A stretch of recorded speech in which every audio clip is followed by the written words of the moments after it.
He is old and wise.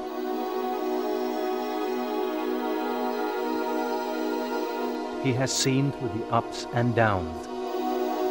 He is revered all across the state of Meghalaya.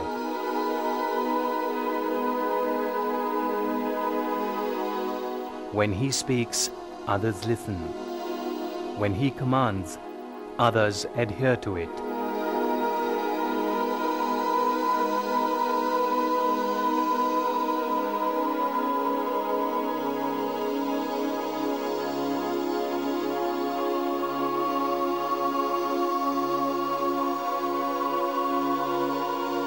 He may be called the Nokma in the Garo hills or the CM among the Khasis. Names differ, but the concept and the need remain the same.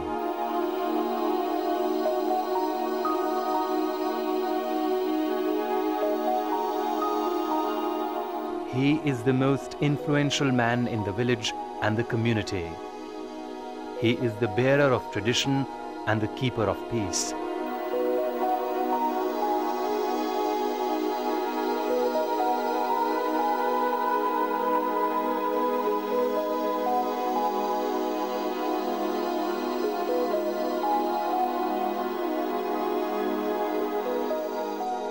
He may be a well-to-do city dweller or a villager, but he wields the same authority in the Khasi society.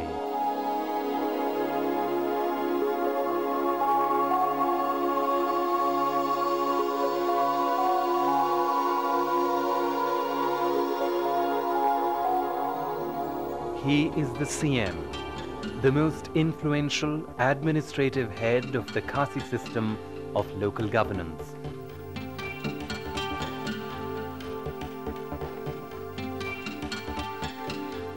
Not everybody can be a CM. The CMs belong to specific clans and the position is hereditary in nature.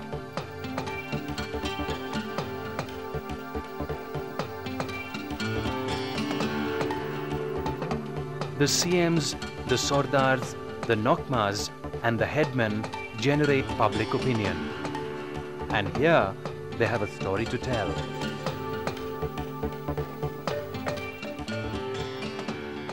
System, we had this administration, local administration and village administration, Kima administration. By through we have recognized by this code also, subordinate code of this council. We are under that 6th schedule. We have very much right, especially regarding property, regarding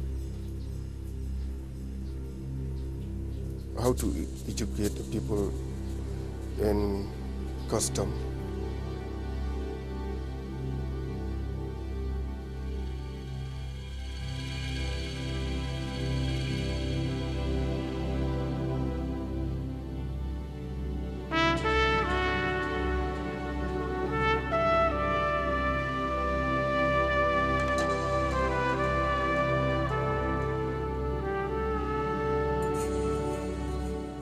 Meghalaya is the homeland mainly of the Khasis, the Jaintias and the Garos.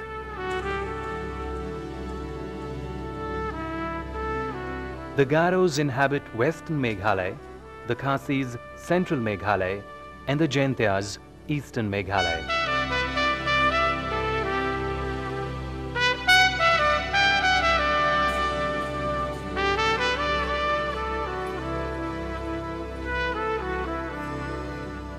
Relatively isolated from the rest of the country, the people of Meghalaya have been able to sustain their age-old traditions to a large extent.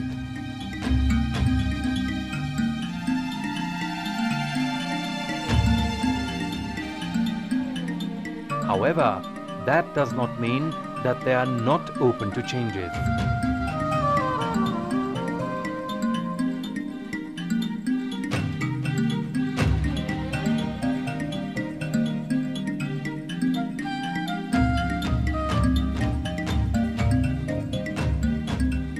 it is evident that the roots of insurgency aren't imbibed in the traditional social fabric of Meghalaya.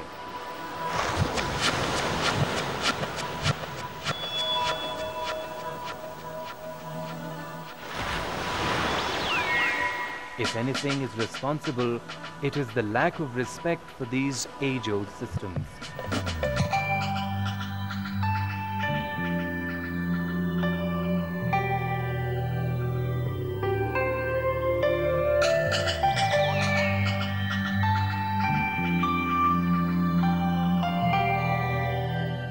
Understanding these systems is integral to understanding the Meghalaya society. Perhaps it can also hint at a few solutions, leading to a homecoming of the misguided youth of Meghalaya.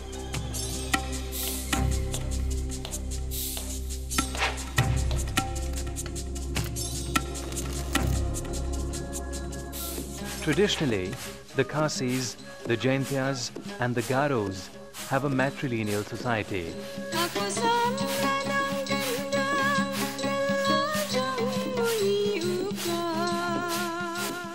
Descent is traced through the mother, but the father plays an important role in the material and spiritual life of the family.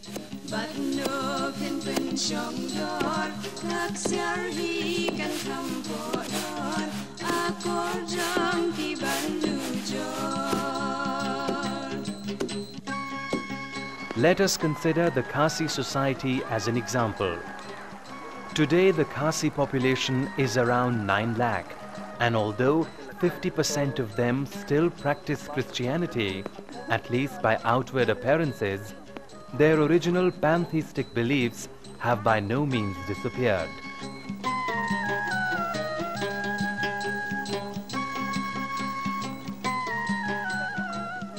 If anything, there is a resurgence of pride in folklore, and the age-old rituals of ancestor worship are enjoying a revival throughout the Khasi hills.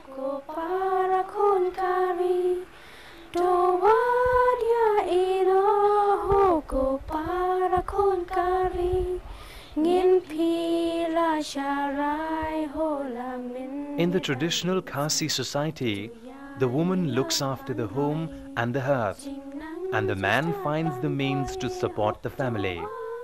And the maternal uncle settles all social and religious matters.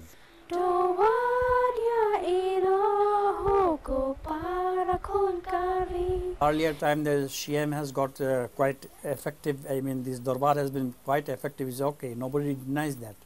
But now the people want more representations. This is a democracy, parliamentary democracy, what you say. You see, so in that way adjustments is definitely required. When you look at the rural level in Meghalaya, it's very strong that the uncle is still there in many rituals and rites. He still plays a role when it comes to marriages, decision and all. But again, like I said, the shifting, the migration from rural to urban is so high, and a lot of time they are becoming nuclear instead of, joint family. So there is a change, a shift. And moreover, when conversion, I mean they already converted, to Christianity, so the practice of, ritual doesn't take place. So the role of uncle again is missing. He might have a say in certain words, but he's not there all the time as he used to be traditionally.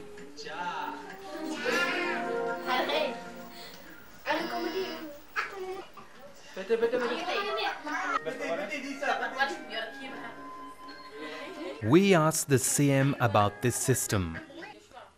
He explained that in the Khasi society, it is only the youngest daughter or Ka Khaddo who is eligible to inherit the ancestral property.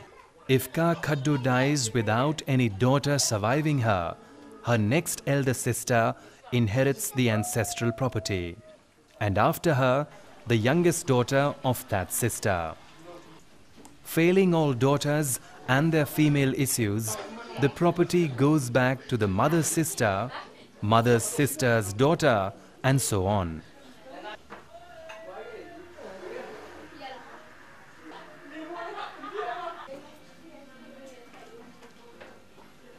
The Ka Khaddu's property is actually the ancestral property, and so, if she wants to dispose it of, she must obtain the consent and the approval of the uncles and brothers.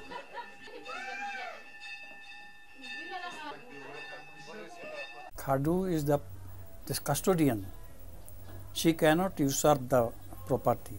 All the religious functions and whatever the functions in the family, you see, it is her responsibility to perform. And she should see that this norms is infringed as such. When these norms are violated, that is only the problem comes.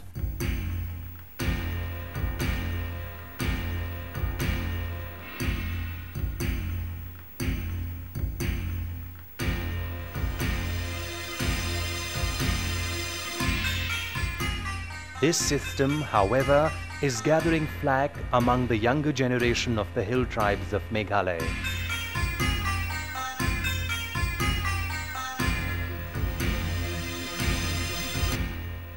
The men have started feeling left out and cheated. Much like the feminist movements gathering momentum all across the world, a reverse process is presently operational in the state. Here, men are fighting for their rights.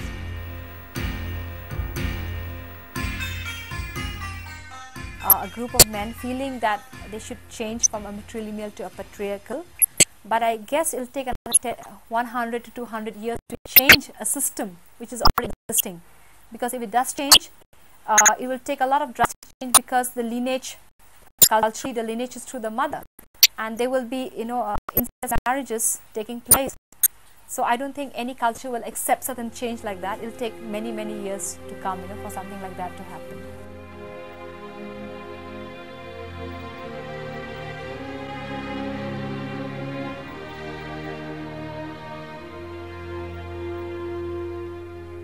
The conflict has its origin in the larger issues confronting the social fabric of Meghalaya. Issues of concern like health, drug addiction, and household violence gain a whole new perspective in the state due to the state's distinct social norms and behavioral patterns.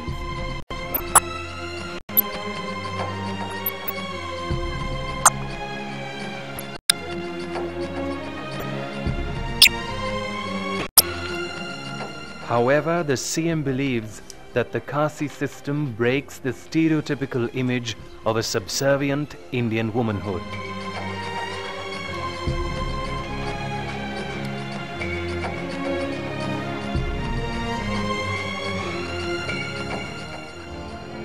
India is often perceived as a country where women live in the shadow of male authority when it comes to taking virtually all the important decisions in their lives.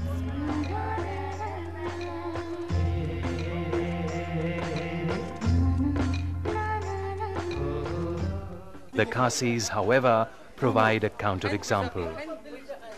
They are a tribal people with an ancient matrilineal culture that sweeps aside stereotypical images of a subservient Indian womanhood.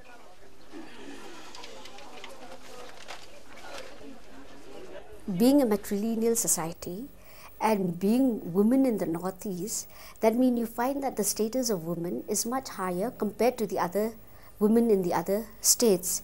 And then like here you don't have infant, this female infant foeticide is not there.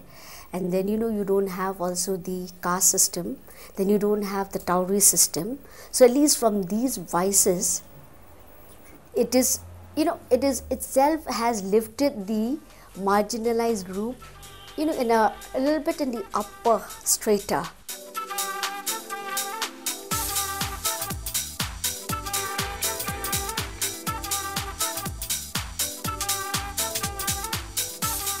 The typical Khasi woman is a picture of total confidence.